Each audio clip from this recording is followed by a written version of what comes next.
Hey, what's up, y'all? So, excuse if you hear the grunting and the discomfort. I'm in just dealing with some just discomfort, but um, I want to make it clear on why I am homeless, how I became homeless. My roommate and I, who was my childhood best friend, we ended up going. We went through a process in which we lived with his sister in Sugarland, and the time came where her lease at her house was coming up, and um, she had made an invitation to her brother that, my friend Terrell, that he could live with her in the next house, but I couldn't come. So that forced me to have to find somewhere for us to go. And coincidentally, I found a program through Facebook that allowed us to get an apartment in 48 hours. When we got the apartment, I went through just a series of jobs. This was during COVID and everything like that, where my personality by this point, from all of the information that I knew in my life and about the world and stuff like that, it just changed my character. And when you add my health, which was very, very poor at the time, um, with migraines and things of that nature, just always having just extremely low energy and stuff like that.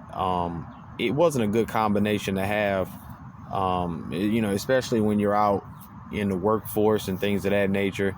It makes it that much harder for you to be understood, outside of the people who already just kind of, they take a liking to you just because, you're respectful and all of the other things like that. So I lost a lot of jobs. I'm not saying everything. More times than not, it was me making a decision to act on something, which, actually being in the moment, I didn't do anything wrong. A lot of these situations, losing these jobs would cause me to just go into a great depression and try to figure out, what could I do to change?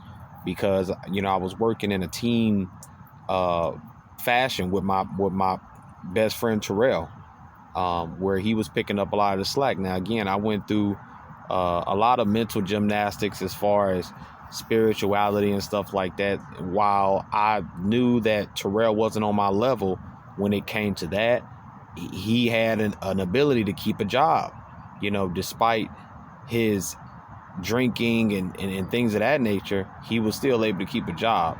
And it came time where, we just got so far behind because of me and not being able to keep up with my end of the deal as far as the bills, where when the lease, when the rent got, out of hand, we had to separate. And some other things happened where his nephew came and pretty much sabotaged, the end of the relationship, where it basically just kind of killed our friendship permanently, where one of the neighbors actually sent an invitation to Terrell, again, that Terrell could come stay with him, where I couldn't stay because of, again, my personality came off as just almost like having your dad around, So when me and Terrell separated, I was working here at Walmart, and during the summer, and that was when I basically had to pack up, start trying to live in hotels. That was very difficult. And I went from the hotel to then living here at Walmart, going to work. There was a guy who actually came one time into the parking lot with an RV camper. And I admired it because I was always somebody who admired just that type of lifestyle with a camper or things like that. And he gave it to me for free. And him giving me the camper, of course, attracted attention that I didn't want. And, I think I skated by for a little while before my boss at Walmart told me, hey, man, we see you got that out there on the property. You can't have that here. You got to get it off the property. So at that point, I didn't have no other option but to pay money to get this camper moved from the parking lot just over into the field, which was about maybe 100 yards. And when I did that, it couldn't stay there again. They called me back in the office and wanted to have another meeting saying it can't be there either, man. You gotta get it gone. So me always doing whatever it took, no matter if I had to walk, no matter if I had to lift, no matter if it was hot, no matter if whatever it was, I was determined to keep this job, because I told you guys my prior history of just losing so many. And it just seemed like at that time, man, it was the best job I ever had, being at Walmart and, everything. But my personal life was just, everything just got ratcheted up, to another level where there was a lot of crying. There were a lot of sleepless nights. There were a lot of just day-to-day discomfort, physically, mentally, everything, that it just made the job hard. I was outside pushing carts, the basket collectors and stuff like that. And, during this time, Terrell would, we pop in and out of each other's lives. And, at this point I got offered an opportunity to come live with somebody all the way back where I grew up. And, it was understood. Like, yeah, man, I don't want you out here in the streets or whatever, man. Just, you can come stay with us and stuff like that. Just pay some gas for me to get you to and from work. Well, paying him gas was $70 to fill up a truck. And it didn't make sense to me, but who am I to, judge what type of vehicle somebody wants to drive? So I'm paying this money. I'm doing whatever I have to do to get to and from work. And when I'm doing this, the type of person that I am in my personal life, I smoke, I play video games, and I'm very quiet. I meditate on a lot, not, on an extreme level, but, there is not a lot of talking. Again, I'm 98% of the time I'm by myself, and things like that, to where, I'm talking into a camera right now was probably the only time I open my mouth. And it came a time where I was it was getting very difficult financially. And so, not to mention, there was another time where I took advantage of something on Facebook to go, pay $350 a month to live with some guys that was, I think it was like 45 minutes from home, or I think an hour and 45 minutes from the job. Too far. One day I left and I didn't come back because I didn't have any ride back all the way to Jacinto City, Texas, and then to come back. So I had to leave a lot of stuff behind. I talked about that already, that I had to just let go of a lot of my things. And even at the place back where I grew up, I had thought of a plan to just stay here in a tent or get a hotel or whatnot and just come back, so I may be gone for 3 days. Well, being here at work one day, I remember it like it was yesterday. It was a Wednesday at 7 o'clock, and he texted me saying, hey man, you got to come get your stuff. You got to find somewhere else to stay. And I didn't know why. I didn't even ask why, because again, everything just was so extreme at this point. It was like, nothing really surprised me. I was like, well, I didn't do anything, to my knowledge or whatever, but whatever. I'm not going to argue with you. So I came and got my stuff. They ended up terminating me from Walmart because of the homelessness. And they, said, hey man, you got to get your stuff together and then you can come back when you get everything taken care of, because you seem to just be going through quite a bit right now and it's affecting your job and your performance. So I did what they told me to do, which I took my last check, got a hotel for a week at a Motel 6. And, at that time, I think it was like a week had passed or something. I said, man, hey, can I come back to work, man? Like, I'm decent right now. I'm good. Like, I need to come back to work. So they let me come back and they brought me back inside, where I ended up, I became a door host, the person that checked the receipts. And of course, just the title alone tells you guys it's Walmart, and I'm the one checking the receipts.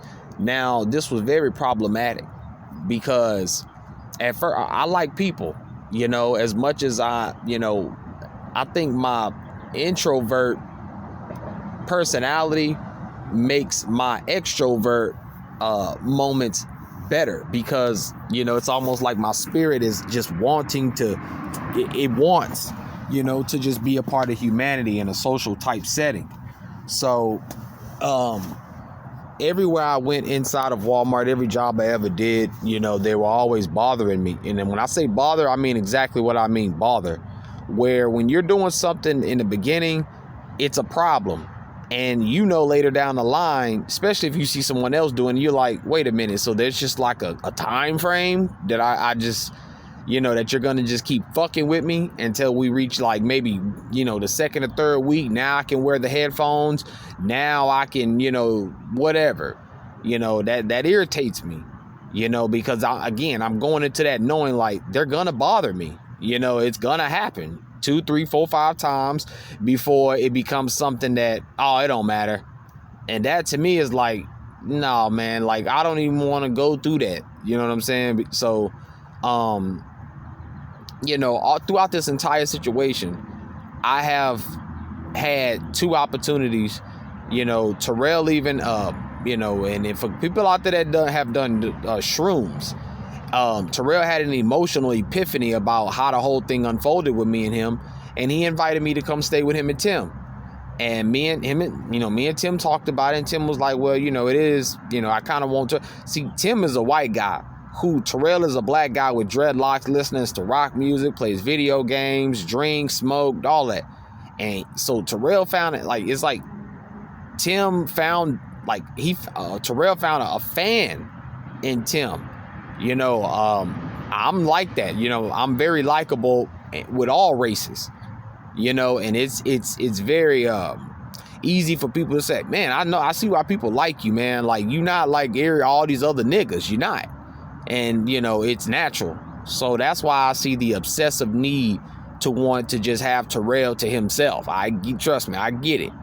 And you know, we came on the agreement, like, all right, cool, like, you know, we'll stay. He's like, yeah, man, don't worry about it. You know, you just pay your way and you're good. Well, day 3 hits, and he's like, hey, man, I have no idea who told you could stay here, but that wasn't the. I said you can stay here for a couple of days till you get on your. And I'm, you know, of course, again, like, I'm very aware of what you said, bro. But again, I'm not gonna argue with you, man. So, had to leave his house. At that point, I got sick and tired of everything. My boss ended up actually coming to the back of Walmart outside and was like, bro, you cannot be camping out back here.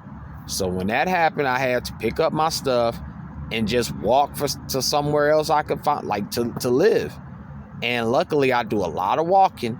And I was like, well, I'm going to go check this area out, you know. And I went and checked it out, and here I am. You know, been here for about a year and a half. I lost my job at Walmart because New Year's Eve, toward the end of the year, they wouldn't allow us to take money out of our checks. You know, you're getting taxes prepared and all this other stuff, so you wasn't going to get your check till about 4 weeks, So you almost had to make that last check of however much money it was. You had to make it last for about another month. And I found that to be very problematic at the time, very coincidental, very disgusting.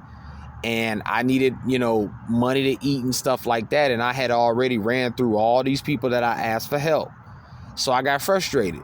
And I had $1 and something on my card to pay for the beverage. But I knew I wasn't going to pay for the food, which was $6 worth of, you know, wings from the deli. And I was like, well, you know, I'm going to scan it and just walk out. Like, I'm not going to hide it or anything like that. Because, again, it all feels like I'm being fucked with, you know, spiritually. Like, you know, so whatever, like I did what I did, and my boss said, you know, hey man, we got to let you go because I saw what you did. And I didn't have anything to say. I was so disappointed in myself, you know, depressed, all these different things. And I got to bring it to a close, guys. I got about a minute left. I got 9% left on my battery, but that's how I ended up homeless. You know, do a series of events that I got tired of, you know, everybody said, you know, man, go to shelter, go here, go there. There is no program for a single man. Okay. I don't have kids. I don't have any type of mental problems on that level where I'm being housed and all of that. Like, no. So, I've tried everything, and this all the common denominator just seems like I should just be by myself. I've already, you know, my attitude and my temperament is too intense to deal with nonsense. You know, people go through stuff that makes them behave in some weird ways, and mixing that with what I go through, it's not a good combination. I could come off as a jerk. So just wanted to make that clear, guys. You know, Thank y'all for listening. I'm out.